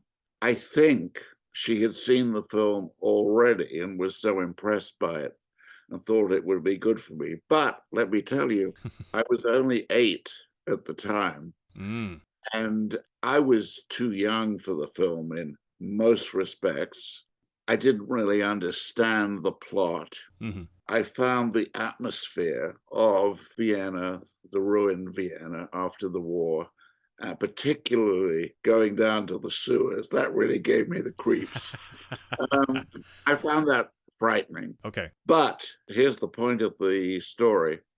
At a certain point, when Lime appears, my grandfather put her hand on my hand and she said, "We're about to meet a very bad man." And I felt, after I'd met him, that she described him inaccurately, because I found Lime endearing. Mm. And that was almost entirely because of the jollity and the warmth. It's a bogus warmth, but the affability that Wells brought to Harry Lime himself. Sure. And I sort of looked at my grandmother as if to say, well, we have different ideas of what a bad man is. In other words, I already could be swayed by a great actor playing a bad man. Yes. And be attracted to him in a certain kind of way. So it was a big event for me. It was obviously a very grown-up film, probably the most grown-up film I'd been allowed to see. And as I say, I didn't really get it entirely, but the atmosphere hit me so hard. I'll bet. I mean, Wells' performance, which is rather minuscule if you count the runtime he's actually in the movie, it's quite amazing how he steals the picture. Yeah. Arguably the greatest introduction of a character, or at least delayed introduction in film history. And it speaks to, it sounds like your recollection as an 8-year-old, it speaks to the power, the magic of cinema to transport you into another world. And even though you were young, as you said, and maybe a little naive in terms of being able to really appreciate the film on an adult level, of course, you still got swept up by at least that performance, that charm, that charisma. Yeah, and I think also when the film came out, part of its impact had to do with the realization, the visualization of just what the damage of the war had been. I mean, we sort of knew, and there were newspaper photographs to show certain cities in ruins. But here was a story set there, and a story in which many of the characters were ruined too. I do think a big part of its first impact was to say to us all, to adults, not just children, look, this is just how damaging that war was. And it's going to take a long time to restore the buildings, but to restore the sense of order and hope. And I think that had a lot to do with how striking the film seemed. Of course, you grew up in Britain, your native land, and at that age, you, I'm sure, had seen firsthand the wreckage and the ruin that the war had played in your own country. The house I lived in had been hit by bombs, yeah. Right, so this was a truth not lost on you, and I'm sure it echoed into your viewing of something like The Third Man. But how has your opinion grown or evolved or changed over the years as you rewatch a film like The Third Man? Does your appreciation grow? Do you have pause on some matters, or does this continue to be just an unimpeachable classic to you? I think it's a classic. I mean, I think that what I've been talking about is the way in which the lives of a few individuals that we get drawn into is a reflection of the lives of the whole society. Okay. It's about a destroyed world, not just physically, but in terms of the confidence and the emotions and the feelings. And I don't think that has changed at all. The Third Man is a film that says, look, we won the war, if you like, if you're on the right side. The war is over, whichever side you were on. But don't kid yourself. The damage it did, and the damage to confidence and hope and friendships, that's not going to go away. That's not going to be easily repaired. Right. I think that you have to say that in many ways, The Third Man is a sort of prediction of a very uneasy world that we're living in today. Yeah, that's well said. I can totally see that POV and just the collateral damage of the war and just a handful of years following it. And then, of course, the exploitation by racketeers and profiteers and people like Harry Lime who have this seductive quality. They can reel you in, but the truth of the matter is if you look closely enough, they're toxic people. They are, but don't forget the remark Lime makes in the scene on the Ferris wheel where he's talking to Holly, and he says, governments have their 5-year plans, and so do I. That's one of the things that has sunk in, that there's a sort of realism in the film. You can call it cynicism, but it's realism that we live in a very corrupt, manipulated world. And Austria, which is the sort of relic of an old grand civilization, is a ruined place. And people are scuttling around like rats, trying to make a new life for themselves. And it's very hard. It's true. In so many ways, this story and the setting of Vienna stands as kind of a symbol for maybe a wider truth, as you were saying there. Yeah, I think so. Thematically, this film is rich with all kinds of different messages and subtext. The British Film Institute had placed The Third Man #1 on its list of the greatest British films of the 20th century. David, do you agree with that ranking? I mean, I think those are games. Okay. I'm very happy to say that The Third Man is one of the best films made in Britain. Now, it's not simply a British film. It's true. Made with quite a lot of American money, a couple of major American actors, and it's an international film, I think. Oh, yeah. But, if the British Film Institute wants to hold a poll and discover that The Third Man is the best or one of the best, I'm happy with it. There's no argument about that. It's an entirely memorable film, and I don't think it's really dated very much at all. Now, this is often categorized as a film noir in many circles, but how would it be different from, yet maybe similar to, films established in the noir canon? Well, American noir films, it seems to me, in general, there's a few exceptions, but most of them taking place in a kind of abstract urban world, which you may recognize on screen as being the world you live in, but that point is not underlined. In The Third Man, the failure of the friendship, the compromise and the betrayals that occur are very much part of the larger political scheme and atmosphere under which everyone is existing. It's a film about the world in the late 1940s. When the Cold War was setting in, when Berlin was an isolated city dependent on the airlift. The war had been won, but people were terrified about what was going to happen. And we may have become blasé about those circumstances, but the terror that somewhere, some hand is only an inch away from the button, that's there still. And there's no prospect that it's going to go away. And as we're talking in early 2024, there is no shortage of flashpoints in the world, potential wars that could break out into something that makes the world wars of the 20th century look rather controlled. I mean, we're at a very frightening time.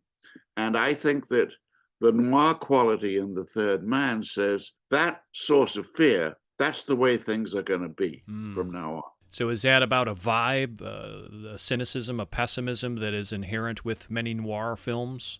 It's very much like that, but it's extended into the world at large and not just the dark corner in which certain characters are. I think we can agree. I mean, Third Man, it utilizes this expressive lighting scheme, evocative of noir. You have high contrast lighting, exaggerated shadows. Yeah.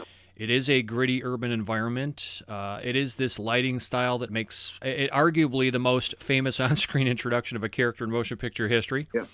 The shot when Harry is revealed in the dark doorway. Right. It puts us off kilter with canted camera angles for many shots. You don't know where the story is going. After a while, you sort of deduce, well, this man who's dead, Harry Lime, he isn't actually dead. He's going to come back in some way. But still, it's a very complicated, mysterious story. And I think it's only gradually that you realize that what's going to happen is that an old friendship, Holly and Harry, is going to be put to the test and it's going to break. In the end, it is an act of friendship, but a warped act of friendship that Harry gives Holly permission almost to kill him because the life he's leading has become impossible. Yeah, it's true. Again, getting back to the noir angles, you consider that Reed and the filmmakers, they use wide-angle lens distortions, sometimes some extreme facial close-ups to, portray this domain of strange, suspicious characters. And again, this is part and parcel with a lot of noir, the look and feel of a lot of noir films. And getting back to that gritty urban contemporary landscape that typically populates many classic noirs, L.A., New York, sometimes it's Chicago or another major metro. Here you've got this architecturally old world Vienna, Yeah. a bombed out, rubble ridden cesspool of corruption, moral decay, and surveillance.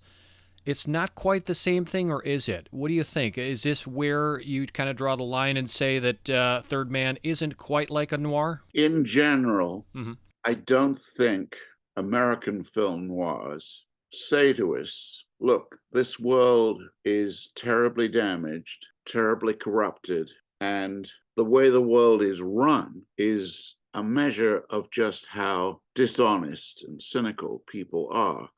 I don't think American film noir really threatens American sense of order. The Third Man says to you, if you're in Vienna, but if you're in Europe, really, and you know, Europe suffered terribly after the war. Britain had food rationing into the mid 1950s and had won the war, one of the countries that had won the war. But nobody got out of that war lightly and easily.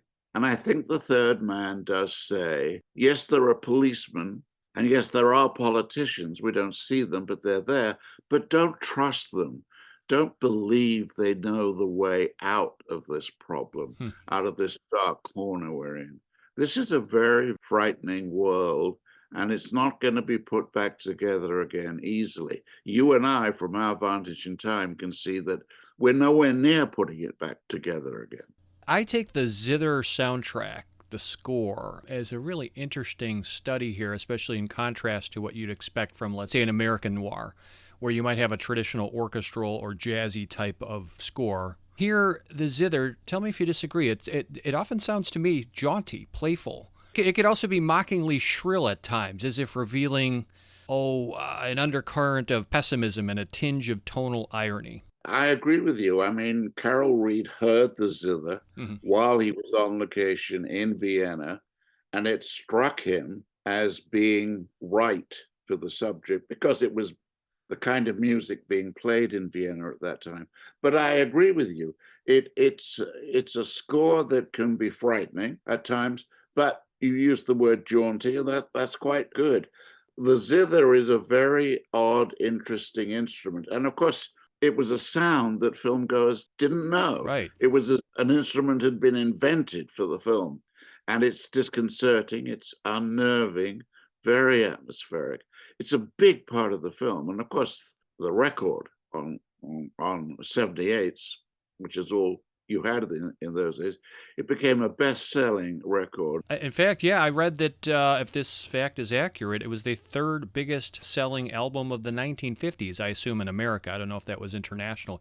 That's amazing. I think it was international. Wow. And it's an interesting case of a song, not in a musical film, but of a song being identified with the film, used to promote it. And I think most people, whenever they first saw The Third Man, if you ask them to sort of list the things that they recall, the zither is a big part. Yes. It's going to be there in most people's lists, I think. Yeah, to me, it's such a unique, idiosyncratic film that's hard to compare anything else to it. Like we're talking a moment ago about noir, and we made some comparisons, but in my mind, in my estimation, this is a one of a kind, and the thing that truly separates it is the music, because there's really nothing else to compare it to. I don't even know of another film that uses the zither instrument in it. It's a completely novel but authentic sound. I mean, when the film opened, it was explained that Reed had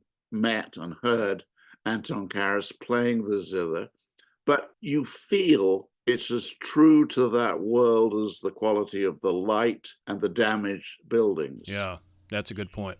And I love the choice to open with the opening credits, just a close-up of the strings of the zither. Yeah. As if it's introducing this whole new world and instrument, for that matter, to an audience that had never seen any or heard anything like that. Yeah. It's just a great, simple way to segue us right into this atmosphere, musically and thematically. Yeah, and, you know, if you compare the zither with the guitar, and probably they're the closest instruments we can think of, the zither has a kind of ironic, mocking tone to it. Agreed. Very important to the film.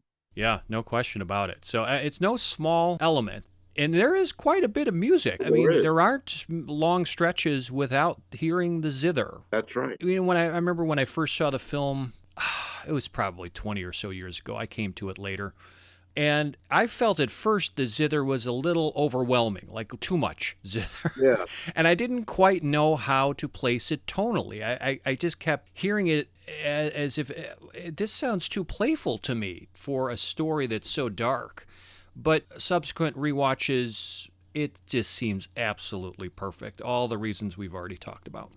Well, you know, I'd go a little further than that because I agree with what you're saying. But if you try to pin the tone of the music down, I think the music comes from Lime. I don't think it comes from The Policeman. Interesting. Calloway. Okay.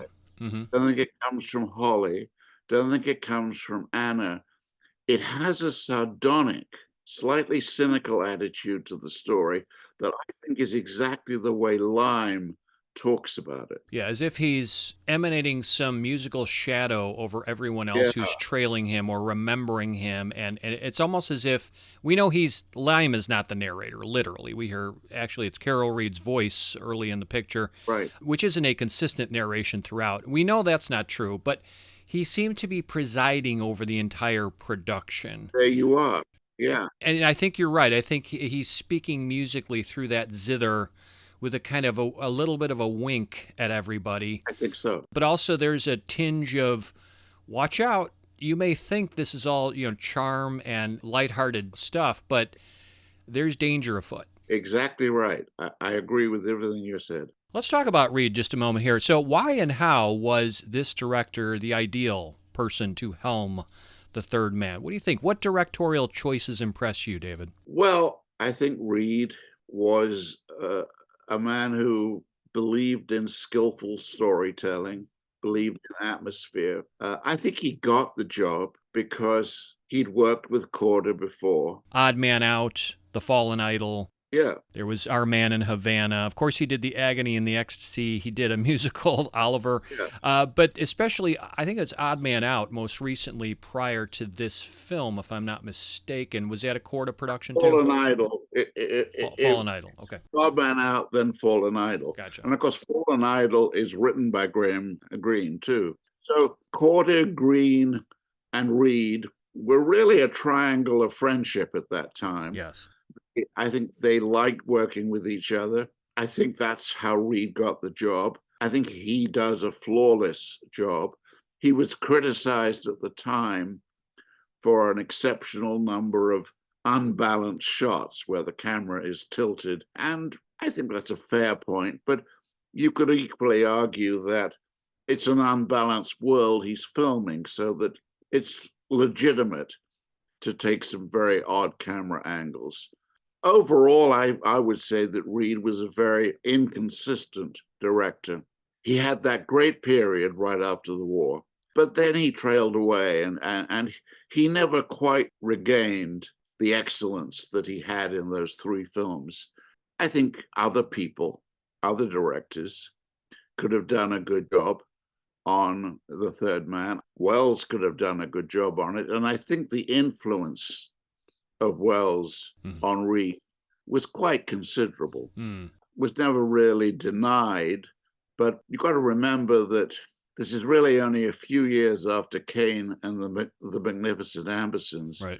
And filmmakers, particularly, more than audiences, those two films have had a tremendous impact. So the look of The Third Man would fit with the look of a good deal of Citizen Kane. Deep focus, a sort of psychological atmosphere, severe contrast between light and shadow, quite mannered compositions in some cases. I think Reed admired Wells and was quite cheerfully being influenced by him.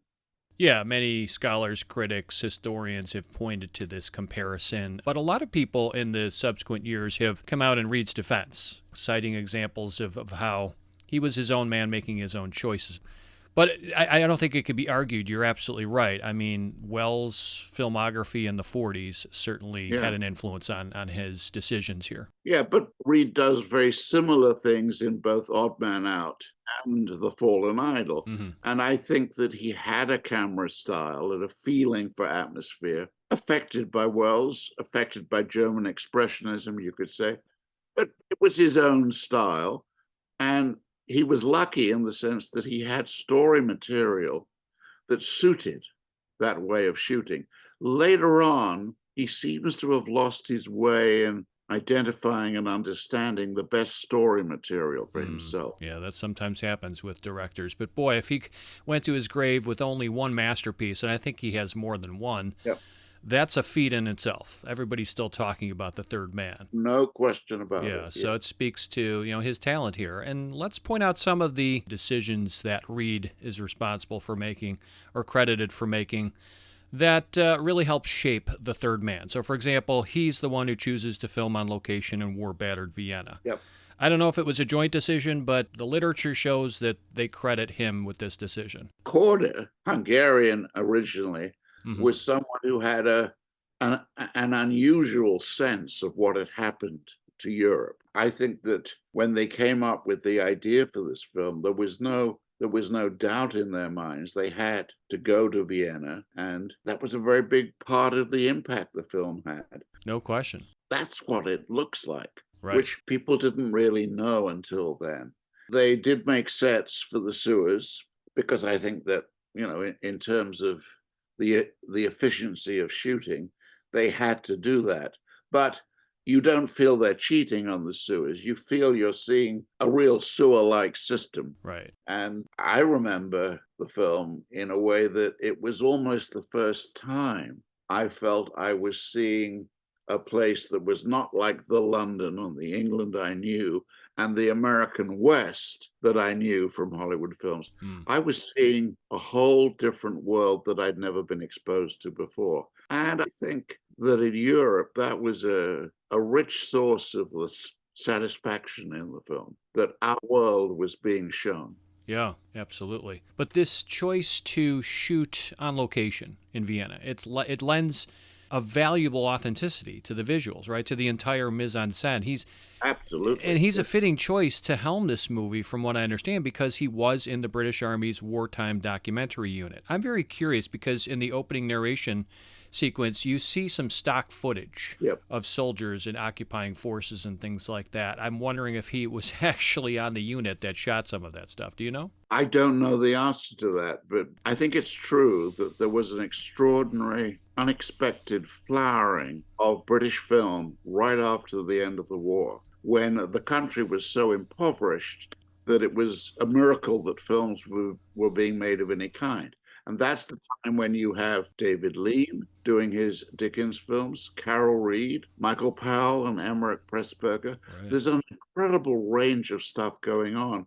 And one explanation for that is that the men who did it had been involved in the war themselves in some way, if only as onlookers. But they had been living in bombed cities. London was a bombed city, not as severely bombed as, say, Berlin, but still a lot of bomb damage. And that was a very chastening, frightening experience for Britain, but one that pulled the society together. Everyone talked afterwards about how people had been kind and generous to each other because of that pressure. And what I'm saying, I think, is that emotionally, the war had many levels, but that the people who had come through it had been changed. And you feel that quality if you look at pre-war British films and post-war British films. That's a very interesting point, and one that you in particular can lend some valuable insight to, of course, being closer to the subject. It is in terms of your studies, but also your upbringing, so appreciate that perspective, absolutely. Just getting back quickly to Reed and talking about some of the different decisions that were instrumental here. He refuses to cast anyone but Wells to portray Harry Lime, and he had to fight to get that choice. That could be the most consequential decision he made on the picture. Oh, undoubtedly. And there was a plan originally that the two men would be Cary Grant, Ollie Martins, and Noel Coward as Lime. That's right. Coward would have been a fascinating Harry Lime. Interesting, yeah. He would have been a little more obviously nasty than Wells. Wells, I think, had a deep wish to be liked that I don't think impressed Noel Coward in quite the same way. So, it's fascinating to think of Coward in it, but that insistence on Wells, it was another measure of how much an influence Wells had been on Reed and other filmmakers. And also, don't forget that when it came to the big scene between the two men in the Ferris wheel, Reed encouraged and Green encouraged Wells to write his own dialogue for that scene. And it is some of the best dialogue Wells ever spoke. But it's a measure of how much Wells's own atmosphere hung over the film, I think. Oh, no question. Yeah, what else does Reed do? Well, he resists pressure from David O. Selznick to imbue more American elements into the production. Oh, yeah. He resists calls from Green to bring Holly and Anna together at the conclusion. We can perhaps thank Reed's vision and persistence for this cynical, unsentimental, darker tonality that makes The Third Man a more lasting work. I mean, it's when you have a screenwriter like Green to collaborate with, a lot of heavy lifting is done. Yeah. Reed does have to make some interesting choices. And again, as you said, he's the one who picks the zither soundtrack. He could have chosen a traditional Viennese waltz, for all we know, or a conventional symphonic score, or a multi-instrumental soundtrack. What does he do? He picks this unknown musician, Anton Karas. Yeah. And this is a major risk. He fought with the producers to keep this solo instrumentation in the film, and he won. And boy, what a really important decision that was. And don't forget, Reed is the person who decides, against the wishes and advice of Graham Greene, his screenwriter, that at the end, where Anna is walking towards the camera, and every moviegoer thinks, oh, she's going to relent, she's going to stop, she's going to smile, they're going to walk off arm in arm together. It's going to be a sort of a conventional movie ending where you leave the theater feeling a little bit good. But no, she walks straight towards the camera and straight past it. It's great.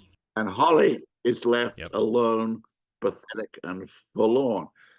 I remember in the theater, there was a gasp at the ending. The public were just not ready for quite so drastic and unsentimental an ending. Yeah, just a few years removed from Casablanca, but we'll talk about that in a moment. But that's a great example. I mean, Reed's choice, especially in my mind, to let the final shot breathe unbroken, also speaks to, I think, his cinematic savvy here, because we, like Holly, we're waiting eagerly to see if Anna will embrace him or not. And lingering on her face and her body language, it speaks volumes about these two characters and the situation. So another good instinct there by Reed.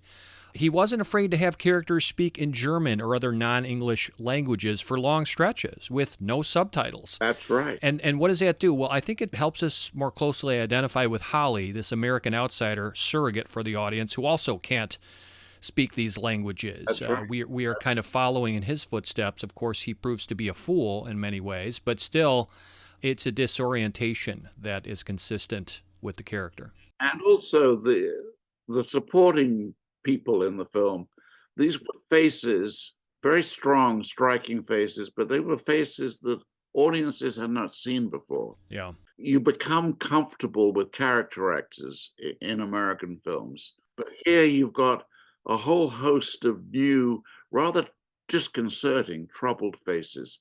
That, again, is part of the atmosphere. Sure. Oh, just the casting of the nonverbal roles is a stroke of genius. Whoever's responsible for that, I'll give Reed his due credit if necessary. But, wow, every face just looks like perfectly disorienting to me as well. I agree. There's a lot of, I don't want to say ugliness, that's not fair, but just perturbed countenances, let's put it that way. Or some grotesquerie at work here, too, where you're being showcased like the fallout of the war psychologically on these people.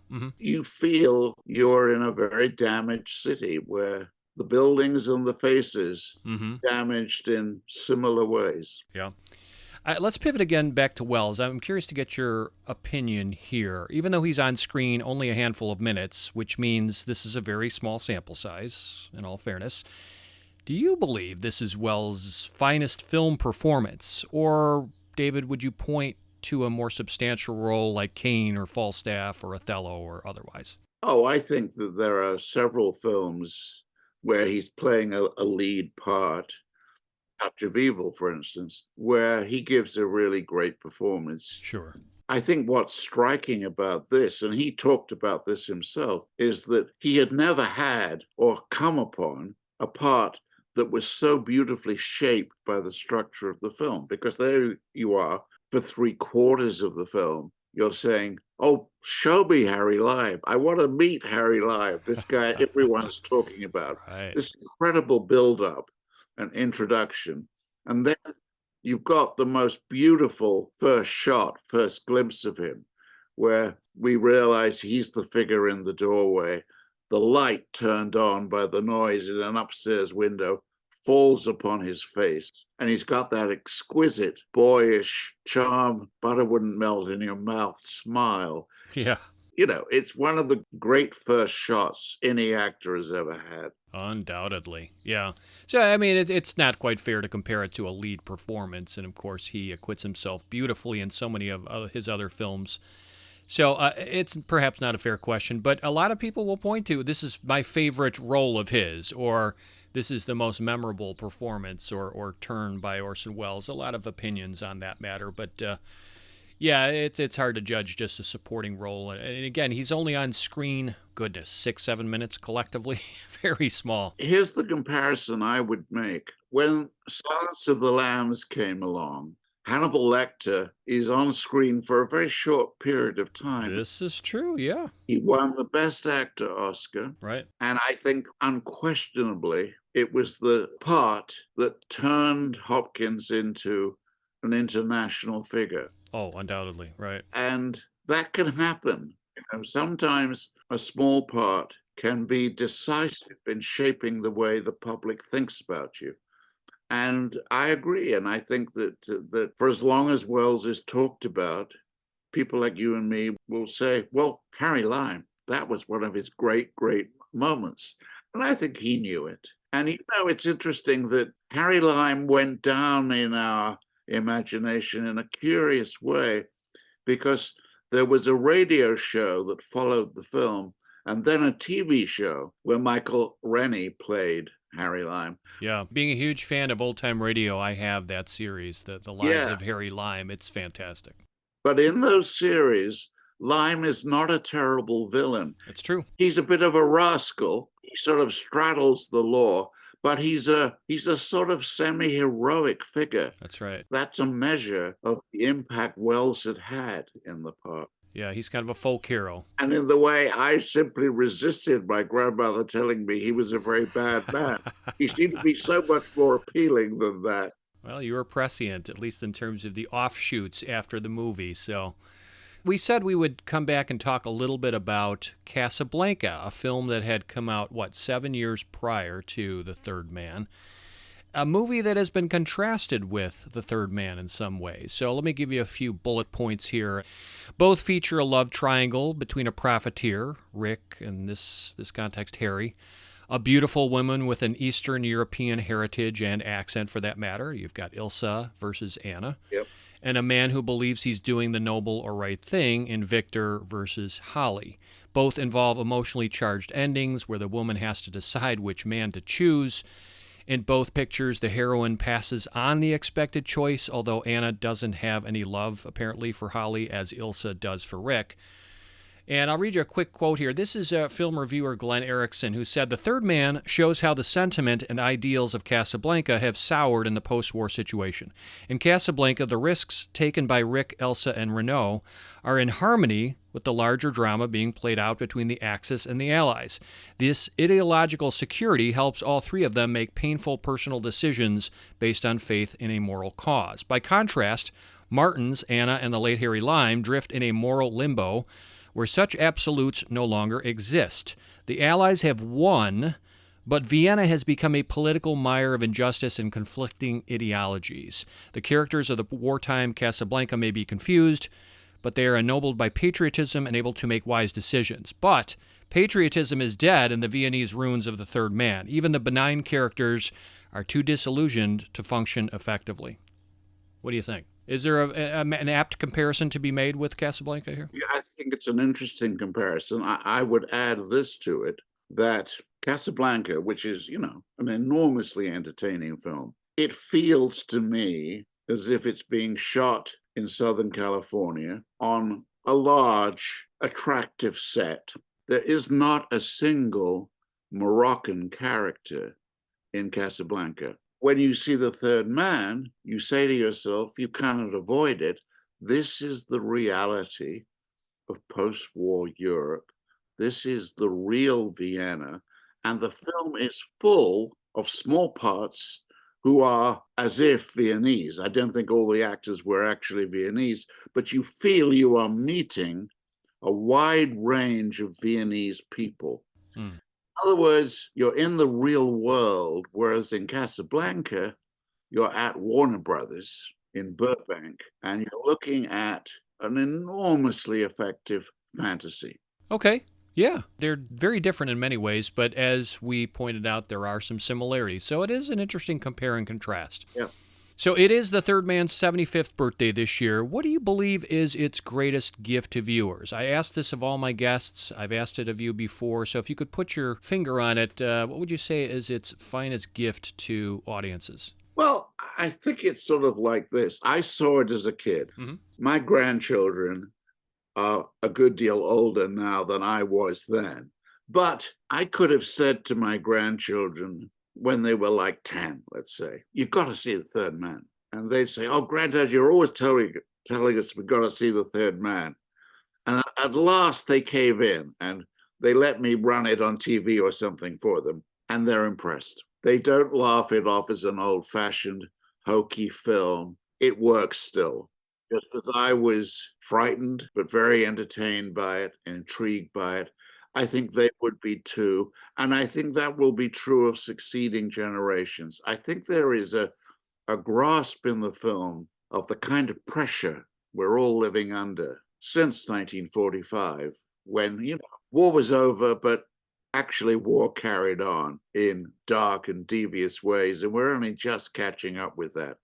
I think that impact survives, and I think that that's why very young people can come to the film still, and instead of saying, oh, this is an old-fashioned film in black and white, heaven forbid, say, that film has to be black and white, because that's its vision of the world and of the reality we're all living through. Yeah. I think that's what it does. And I think that a classic has to have something that keeps working. There are classics from film history that really don't work anymore. We're not going to name any of them, but they haven't maintained their vitality. The Third Man has. And I would agree with you, absolutely. I mean, for all the reasons you said, the timeless evergreen nature of the film, it serves as a bit of a history lesson, just the geography, the vibe. So, if nothing else, it's a wonderfully entertaining experience, and I think it can be for future generations, we agree. But also on those other levels, it really hits on all cylinders, too. Yeah, I agree.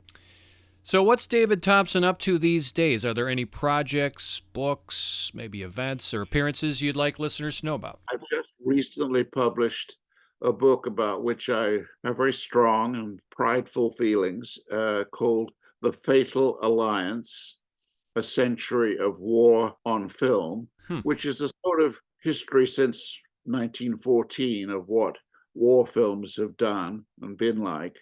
And it raises the question referred to in The Fatal Alliance, that even though a lot of war films like to think they're anti-war, in fact, the culture that puts war on film and makes such an extraordinarily entertaining genre of it has had an effect we wouldn't really like or welcome and often don't admit, which is that it has stimulated the fantasy of war in all of us. And that fantasy stimulated beyond safe limits may be what destroys us. So, it's a dark book, but it's an attempt to really get at what subject matter does on film through the lens of war. Wow. And is this out yet, or what's the publication date? Yeah, that book came out right at the end of last year, 2023. Oh, fantastic. We will look for it. I assume widely available. Yes. Okay. Terrific. Anything else going on? Any events or appearances or otherwise? Well, I continue to write all the time. And we're grateful for that, because you are one of the great scribes of your era, or any era, especially when it comes to film criticism. So we continue to appreciate your work, David. And I'm so thrilled we had another opportunity to take this scenic route, if you will, around The Third Man, one of the timeless international treasures of the cinema. Thanks again for taking time with me to navigate and revisit one of the greats. Well, thank you for having me, and thanks for a good conversation. As they'd say in Vienna, Dankeschön, David. Wonderful to catch up with you again and discuss Third Man Matters with you. Next up, we've got standing ovations. This is where I give a shout out to a movie, book, TV program, podcast, or other work that I think would be of interest to classic film lovers just like you and me. My recommendation for March, it's a fellow podcast. This one produced by Turner Classic Movies and hosted by Ben Mankiewicz. Ben already hosts a TCM podcast you're probably aware of called The Plot Thickens. It's already completed 4 seasons, but Ben's newest audio outing, launched earlier this year, is called Talking Pictures, and it's pretty good. In each roughly 45-minute episode, Ben interviews one filmmaker, a director, writer, or actor typically, for an extended Q&A in which the guest shares several movie-going memories. What I find particularly cool about Talking Pictures is that Ben asks each guest to cite specific films that inspired them, or that, for example, would serve as the perfect date movie, or to name a movie prop they'd want to own. Ben talks with filmmaker Nancy Myers about casting, getting script advice from Billy Wilder, and becoming famous for her interiors. He interviews Steven Soderbergh to talk 70s films, George Clooney, and how one maintains a 35-year career. He asks writer-director Emerald Fennell why she makes uncomfortable films and why she prefers directing over acting. Writer-director Cord Jefferson talks life transitions, bravery, and family in his installment. The legendary Mel Brooks goes deep into his filmography and memory bank for a sit-down with Ben. He's got director Alexander Payne, who talks about his film The Holdovers, working with actors like Paul Giamatti and the rumors of an election sequel. Director Damien Chazelle recalls his days as a budding filmmaker, getting his first film made, and how the pandemic impacted his recent epic Babylon. Top documentarian Errol Morris takes a deep dive about movies that shaped his life. And Patty Jenkins talks superheroes, serial killers, and being a female director in Hollywood. Currently, there's 9 episodes and many more planned, but yeah, so far I like what I hear tuning in to Talking Pictures. So give it a whirl on your podcast player, and I'm confident you won't be disappointed. Did you know that Cineversary has its own website? That's right, we actually now have a vanity URL that's easy to remember, which will take you to a freshly designed portal where you can quickly access the latest episode of your favorite podcast, as well as all of our previous installments. Now it's a lot easier to spread the good word about our show to your friends and family. You simply tell them to visit Cineversary.com. Pretty simple, right? That's Cineversary.com. We also have a custom email address just for you. Now, if you ever want to share feedback on our show or offer suggestions for future installments, or maybe you just have a question about Cineversary, send it to us at cineversarypodcast@gmail.com. Also, you can really help our show grow by spreading the good word about the Cineversary show to your peeps. Even better, please leave a positive online review and rating, which significantly helps us to get discovered by new listeners. So if you use Apple Podcasts, Spotify, CastBox, some of these other services, simply search for the Cineversary page, look for a link that says something like ratings or reviews, click that link, and leave a review and or rating. While you're at it, take a moment to like us on Facebook. We also have a presence on Twitter. Our handle is @CineversaryPod, where you can easily tweet or follow us. And if you want to go an extra step in your support of our show and help keep us ad-free, please consider making a monetary donation to the Cineversary podcast by visiting tinyurl.com/donate-cineversary. We really appreciate your support. Lastly, have you checked out my Cineverse Group website? Yeah, it's easy to get confused by these similar sounding names: Cineversary, Cineverse, Tomato. But Cineverse is actually the name of my private film discussion group I founded back in 2005 that continues to meet weekly on Zoom. Every week, the Cineverse group watches, researches, and discusses a different movie, and I create a summary write-up, call it a mini essay if you will, on that movie that gets posted to the Cineverse group blog. So if you want to enjoy reading in-depth content that examines different discussion-worthy motion pictures, including classic Hollywood films, independent features, foreign masterworks, modern movies, and silent-era standouts, then visit cineversegroup.com, simply spelled CINEVERSE group.com. Fun fact, every posted article on cineversegroup.com includes a link to a recording of our group discussion of that particular film, with me leading the conversation as moderator. So if you like what I'm doing on the Cineversary podcast, you might also want to give a listen to some of our Cineverse group recordings, which are podcasts of a different sort. Again, head over to cineversegroup.com where you can check out some interesting text and audio content on a variety of films, not necessarily celebrating a milestone anniversary. Now here's a question. What's the best film of the 1950s? Many will say Vertigo or Rear Window by Alfred Hitchcock. Others point to classics by Billy Wilder like Sunset Boulevard or Some Like It Hot. You certainly can't overlook Tokyo Story, Singin' in the Rain, or The Searchers.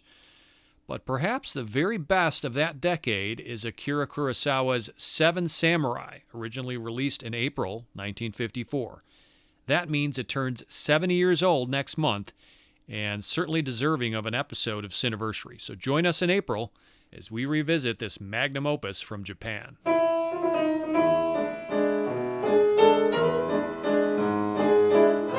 Until then, this is your humble host, Eric Martin, reminding you to butter up that popcorn, live a big screen surround sound life, and cherish those classic movies, because they're not getting older, they're getting better.